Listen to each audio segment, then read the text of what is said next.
السلام عليكم. أهلا بيكم. يا رب تكونوا بخير وفي أحسن حال. فيديو النهاردة يا بنات إن شاء الله هنعمل مع بعض كيكة الرواني أو البسيسة على حسب ما بتسموها.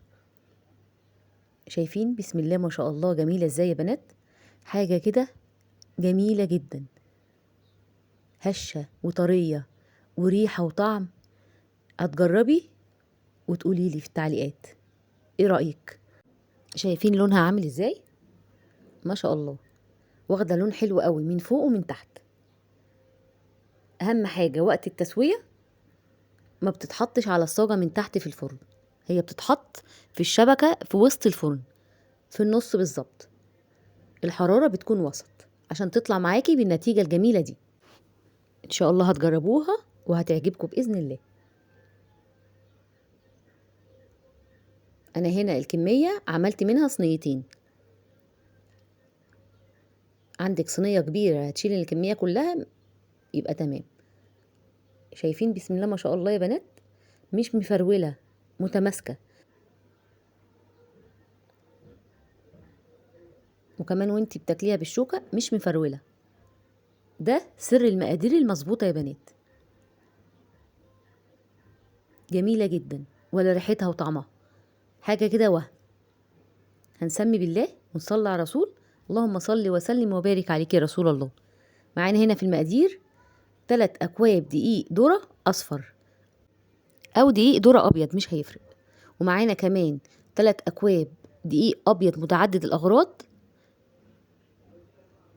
أنا نخلتهم وبعدين رجعت حطيتهم على بعض، وهضيف عليهم رشة ملح خفيفة وكيس كامل ظرف كامل بيكنج باودر. تمام يا بنات؟ أنا هنا معايا عدد 4 بيضة، هستخدم عليهم عدد 4 ظرف فانيليا، ومعلقتين كبار عصير برتقان بودر، وعليهم معلقة كبيرة بشر برتقان، 3 معالق سمنة أو زبدة، ولبن. اللبن هستخدم منه 3 أكواب، ومعانا كمان 2 كوب سكر. اللبن أنا استخدمته خد مني بالظبط 3 أكواب. ممكن حضرتك لما تيجي تستخدمي أقل على حسب نوع الدقيق اللي عندك. هننزل بالفانيليا على البيض ونخفقهم حلو قوي بالمضرب السلك او الكهربائي، وبعدها هننزل ب2 كوب سكر نخفقهم حلو قوي، وبعدها هننزل بالسمنه او الزبده 3 معالق سمنه او زبده كبار نخفقهم حلو قوي لغايه ما نحس ان القوام بقى كريمي. وهننزل ببشر البرتقان والعصير البرتقان البودر، وبعدها هننزل بالحليب. هنمزج السوائل كلها مع بعضها حلو قوي، وهننزل واحدة واحدة كده معلقتين 3 بالدقيق. الدقيق ده متدرب على بعضه، انا خلطة الدقيق الذرة على الدقيق الابيض. وبالراحة بقى بالمضرب السلك او بالمعلقة الخشب او بالمضرب الكهربائي هننزل شوية شوية لغاية ما نحصل على القوام اللي احنا عايزينه، اللي هو بيبقى شبه البشاميل كده يا بنات.